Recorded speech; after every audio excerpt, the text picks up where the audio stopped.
following is a Galactic Digital Studios production. This is Sports Central, part of the Closing Tag Network. So there are certain players in the world of basketball that have stuck around a little too long, that were trying their real hardest to do the one thing that most players are defined by. And what do I mean by that? Well, glad you asked. This is Sports Central, part of the Closing Tag Network. The big thing that most NBA players are defined by, other than stats, is how many championships they've won. How many NBA championship rings do they have on their fingers? I mean, isn't that the whole point of this whole greatest of all time GOAT debate between LeBron James and Michael Jordan? I mean, if we're going off of rings, just basic rings, Bill Russell has them both beat. He's got 11. Rest his soul. But yeah, he has 11. Jordan has 6. LeBron has 4. So yeah. But it's not just about rings. It's about a body of work over a long career that a player has put together. Now, guys in the past have gone what I like to call ring chasing over the years. Patrick Ewing was ring chasing. After he left the Knicks, he went to both Orlando and Seattle. Now, granted,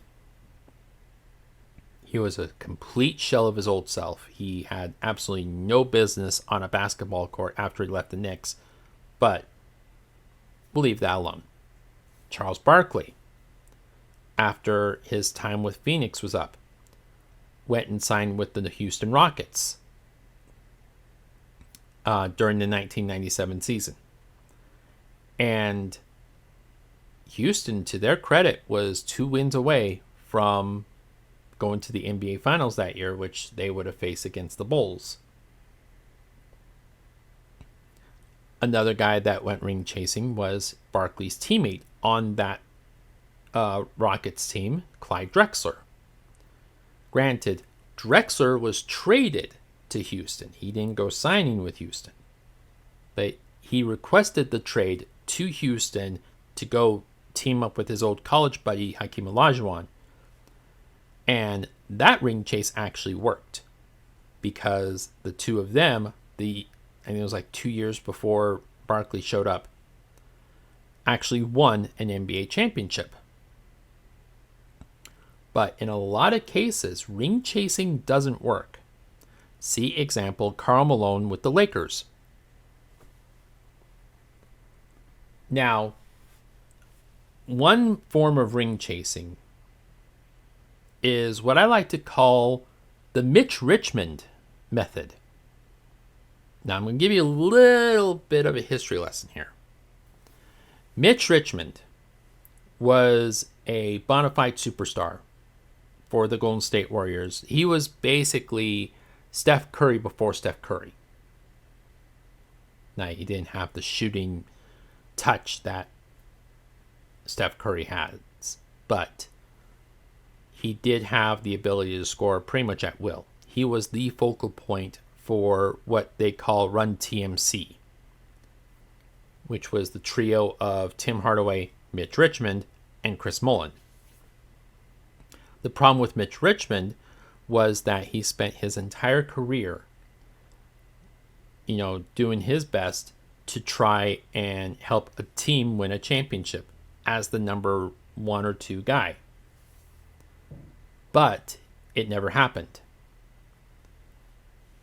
In his final year in the league, legitimately, he ended up signing a 1-year veteran minimum deal with the Los Angeles Lakers back in 2002. And the Lakers around that time were coming off of 2 excellent championship runs with Shaquille O'Neal and Kobe Bryant. And Mitch Richmond, there was just no room for him in the starting lineup. There was not even any room in the second lineup for Mitch Richmond. So what did he do? He gladly sat at the very end of the bench, played maybe 5 minutes a game at best,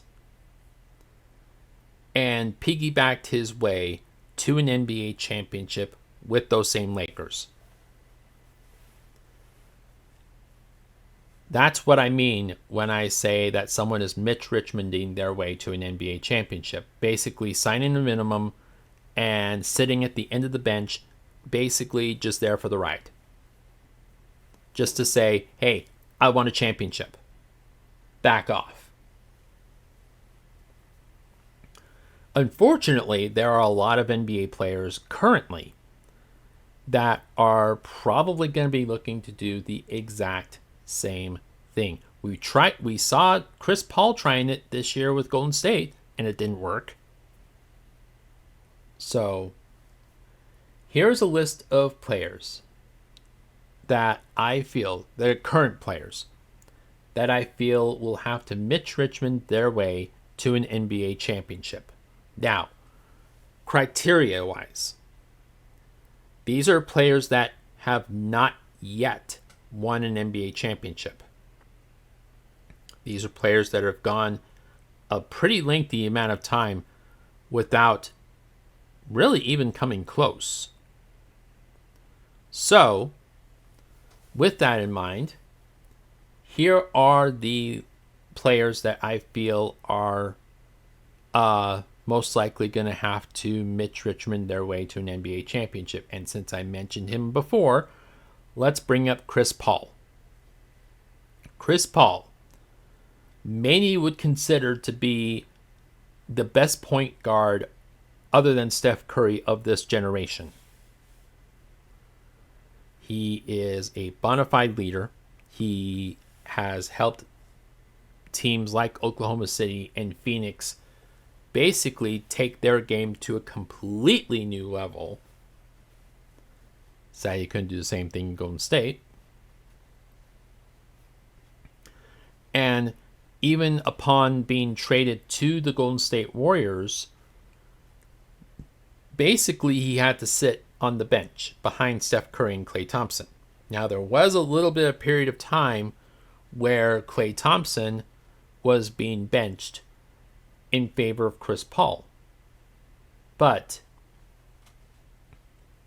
that was a very short, very brief period of time, and then they went with Jonathan Kuminga instead. Chris Paul is already on the decline. And if he's already a sixth man with a team like the Golden State Warriors, imagine if he signed with, say, Denver or Boston. He would likely have to sit at the end of the bench with the Boston Celtics. Another point guard that could be considered one of the very best of this generation is Russell Westbrook. Now, Russell Westbrook, unlike Chris Paul, did come pretty close to an NBA championship. He was with the Oklahoma City Thunder back in 2011, 2012. He was with the Oklahoma City Thunder, and that team had himself, Kevin Durant, and James Harden. That team ended up pushing the Miami Heat to 6 games before they ultimately lost. Russell Westbrook hasn't been back to the finals since. He hasn't even been back to the conference finals since. Russell Westbrook, as great as he's been, as great of a triple-double threat as he was back in 2016, 2017, just is not the guy that you want to build a championship team around. Oklahoma City tried and failed. And ever since then, teams have been anxious to try and fail, like the Washington Wizards, like Houston, like the Lakers. This past year, he found himself on the bench, similar to Chris Paul, only In Russell Westbrook's case, it was with the Los Angeles Clippers. And the whole reason that he was benched with the Clippers is because he just wasn't producing. Now, if he's no longer the Russell Westbrook of 2016, even now, there's no way he's winning an NBA championship as the number one. Hell, he's not even winning an NBA championship as the number 3 option. Russell Westbrook is most definitely going to have to Mitch Richmond his way to an NBA championship. And that might mean that he's not only going to have to sit on the bench, that might mean he's going to have to sit at the end of the bench. And I don't know if Russell Westbrook's ego can handle that. Since I mentioned him, let's bring up James Harden. Similarly to Westbrook, James Harden was also on that Oklahoma City Thunder team. And similarly to Russell Westbrook, James Harden hasn't been back to the NBA Finals since. Now, he was in the conference finals a few years back with the Rockets, but that was when Chris Paul was added to the team. That team was unceremoniously dismissed by the Golden State Warriors. And that was when the Warriors had Kevin Durant. James Harden has already seen a significant drop-off in his production. James Harden just simply isn't the guy that you want to build a championship team around. He just isn't. He's a great scorer, don't get me wrong, and he's an excellent three-point shooter, but he is not the guy. He just isn't. He's not a leader. He's not someone that you want to build a championship team around. And honestly, at this stage in his career, I'm not sure he's a number 2 option on a championship team. He was the number 3 option on the Clippers, and they got bounced bad by the Mavericks. Another great point guard and another great shooter is Damian Lillard.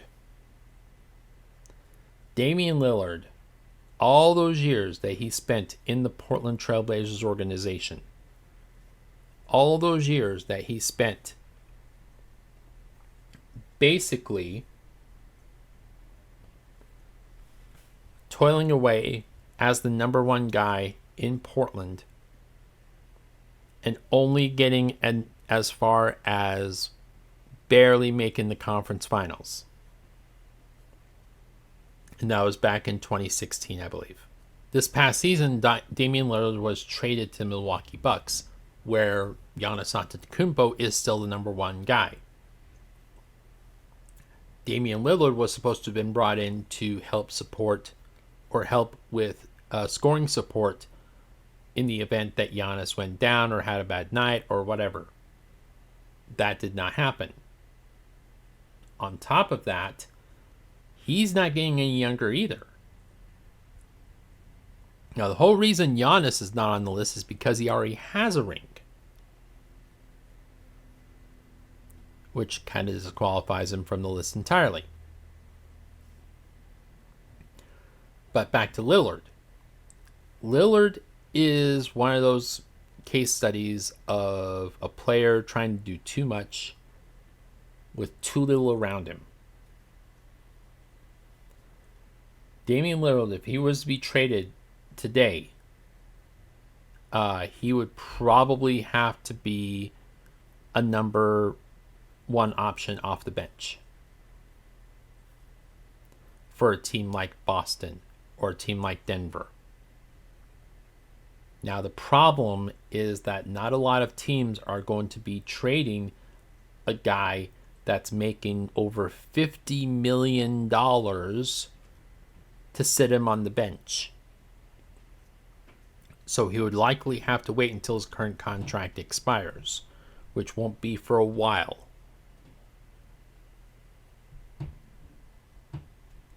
Another guy that I think is probably going to have to Mitch Richmond his way to an NBA championship, and I'm saying this with a lot of respect for him, is Paul George. Paul George currently is with the Los Angeles Clippers. He's the number one option with the Clippers. And he's been a number one option for years. He was a number one option when he was back in Indiana. He was a number one option for the short time that he was with Oklahoma City. He's been a number one option pretty much since the day he arrived in Los Angeles. But the problem is that he doesn't have a lot of help around him. Kawhi Leonard was supposed to be the number one option, but he has not lived up to his contract at all. I'm a little surprised that the Clippers signed him to a contract extension, but, that's neither here nor there. Paul George is going to be an unrestricted free agent in a couple of months. And it's likely that he's going to end up signing a big contract, a max contract. Now, if he was to go to Orlando, yes, he would be treated like a god. If he was to go to Indiana, there's some debate on who would be option one on that team between him and Tyrese Halliburton. But do I think a lineup of Tyrese Halliburton, Paul George, and Pascal Siakam is going to have any shot against the Boston Celtics or the Denver Nuggets? No, I don't. If he was to go to Philadelphia, he stands a better chance. Not much better, but he stands a better chance. The problem is, in Philadelphia, he would be the number 3 option behind MVP Joel Embiid and a most improved player candidate in Tyrese Maxey. But he would definitely fill a need for the 76ers team now that they're most likely going to be losing Tobias Harris. But do I think that Philadelphia 76ers team has any shot at winning an NBA championship? I mean, maybe. But if it doesn't work out with Philadelphia, with him as the number 3 option, can we really say that he has no other choice but to Mitch Richmond his way to a championship? Bradley Beal is another one. Bradley Beal, I think, has the potential to be a superstar player on a team like the Washington Wizards. But you throw him, we saw it with the Phoenix Suns, and the Phoenix Suns are nowhere near the caliber of team that Denver or Boston is. He got thrown in with 2 other superstars in Devin Booker and Kevin Durant, and guy got lost big time in the shuffle. Bradley Beal has not lived up to the hype at all, and I truly believe that he is one of the biggest reasons why the Phoenix Suns didn't live up to expectations this year. If that Chris Paul trade doesn't go down, Phoenix may wind up being in the conversation for, winning an NBA championship. But as it stands, they have no shot. And it's not because they traded for Durant. It's because they traded for Bradley Beal. Bradley Beal has been the weak link this entire time. It's a big fish, small pond type of scenario. And I'm going to mention one other player. And then kind of just segue from there. Trae Young. I think Trae Young is likely going to end up going without an NBA championship in his career. And again, it's big fish, small pond type of scenario. Atlanta right now is not near the caliber of team that Philadelphia or New York or Indiana or any of these other teams are, much less Boston or Milwaukee. Trae Young at best, when he's, when you pair him up with other superstars, is a third option. And we're just barely entering his prime. Trae Young just doesn't have what it takes to be that number one guy. He's not a good defender at all. I mean, you look at all the stats for the Atlanta Hawks over the years, and their defensive efficiency has gone down, down, down, down. What's the one common denominator between all the roster changes and all the coaching changes and everything else that's been going on in Atlanta? The one common denominator in that steady regression has been Trae Young. And it's because he's not a good defender. He's barely an adequate enough scorer to be considered a superstar. He had the one good year in Atlanta where he went to the conference finals and then unceremoniously got completely lambasted. So I don't think Trae Young has what it takes either. Now, there are other players that I have written down on here. Guys like Zion Williamson and Devin Booker and Karl Anthony Towns. But the jury's still out on those guys. I don't know for sure, for instance, if Devin Booker is going to be, one of those guys that's going to have to, sign a minimum deal and then sit at the end of the bench on a championship team just to say, hey, I won a championship. Same thing with Karl Anthony Towns. I don't know if he's going to be that guy. Ben Simmons clearly is that guy. Yeah, Ben Simmons is clearly... I mean, can we even call him a superstar anymore at this point? Is Ben Simmons still considered a superstar in some people's eyes? Hell, is Ben Simmons even still playing basketball at this point?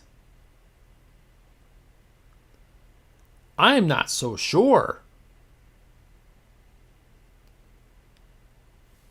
I think Ben Simmons is checked out. He's basically here to collect a check, and that's about it.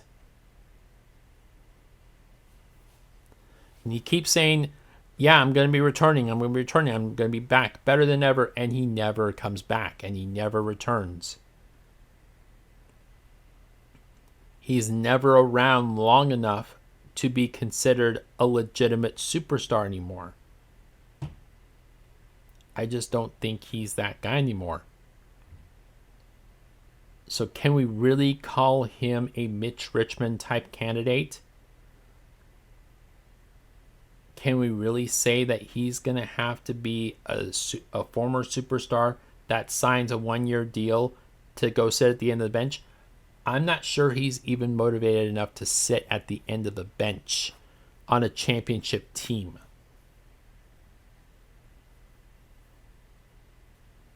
I think his career is done already. But that's my thought on that. Now, if I were to venture a guess on which of these guys is going to wind up winning an NBA championship next,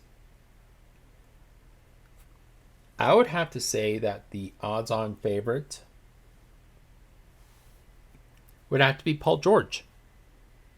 I think Paul George has a ton of control right now as to where and how he lands. I mean, all the scuttlebutt is that he loves LA too much to leave it. But I think somewhere deep down inside he knows the Clippers are not that team. He knows he's not going to be able to sign with the Lakers unless the Clippers do a sign and trade, and I don't know if they really want to do a sign and trade. So the only other options are Philadelphia, Indiana, and Orlando. Orlando's not going to provide him a chance to win a championship. It'll be a nice landing spot financially, and he'll never have to pay sales tax again in his life. But is Orlando really the team? Is Philadelphia going to be that team? I mean, Philadelphia has a much better chance, and they have the cap room, mostly. Is Indiana going to be that team? Maybe. But it's a nice story of him going back to Indiana after all these years and helping them at least try to win a championship. But there's a reason why these super teams don't succeed. And it's guys like this, guys like Westbrook, guys like Harden, guys like Paul George, guys like Chris Paul. These guys don't live up to the expectation. They just don't. And when they do, it's at the detriment of the team. Players like that are not meant to be the guy on a championship team. Period. And for every LeBron James versus Michael Jordan GOAT debate, there's an even bigger debate that doesn't go on very often. And that is, who is the best player to never win an NBA championship? A lot of people would say, and I would be one of those people, Karl Malone, power forward, Utah Jazz, was with the Lakers for a cup of coffee. Some people would say John Stockton, Malone's old running mate. Some people would say Charles Barkley. And I wouldn't necessarily dog on the people that would say Charles Barkley. Some people would say Patrick Ewing.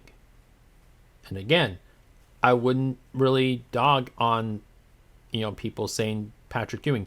Keep in mind, Patrick Ewing was a stretch big before stretch bigs was a thing. He was a guy that could shoot a mid-range jumper or, even sometimes a three-pointer. And he was big. He was a big guy. 7'1", 7'2", something like that. So seeing a guy like him being able to shoot the ball was insane back in the 90s. It just never materialized. I mean, he came close. He was on the Knicks for 2 finals runs, including one in 1994 where they were a game within winning the whole damn thing. It just was never meant to be. And I think there's going to be some stiff competition coming up in the next few years in that debate. Can you really honestly say that Russell Westbrook isn't going to be one of the 5 greatest players to have never won an NBA championship? Can you say the same thing about James Harden? If Chris Paul does not win an NBA championship, that's going to provide for some very interesting conversation. Who's the better point guard to have never won an NBA championship? John Stockton or Chris Paul? And I could listen to arguments on both sides. For me, Stockton is the guy. So, I mean, despite the fact that he's an anti-vaxxer and conspiracy theorist, I mean, him and Aaron Rodgers would go along just fine.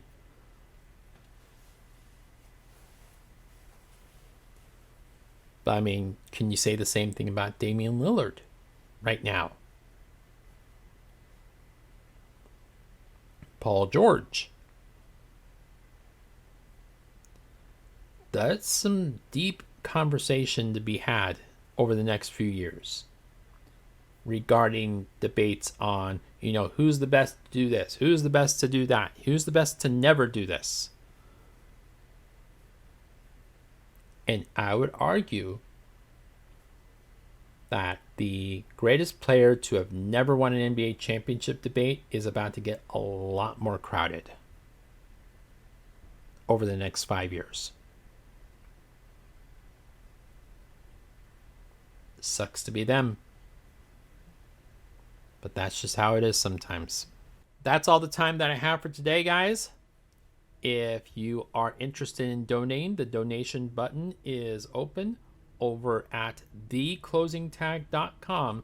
That's theclosingtag.com. Donation button's in the upper right hand corner. There you go. And if you are listening to this on Spotify, leave a review. Reviews are open. Reviews are awesome.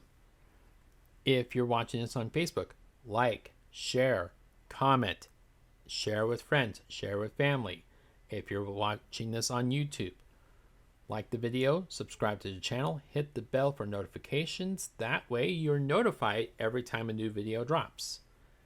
And I want to thank everyone for listening, for liking, for downloading, for donating, for doing everything you can to help support this endeavor. Your efforts are not going unnoticed, so thank you.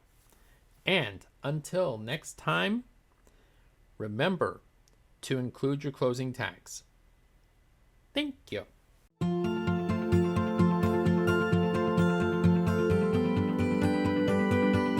This has been a Galactic Digital Studios production.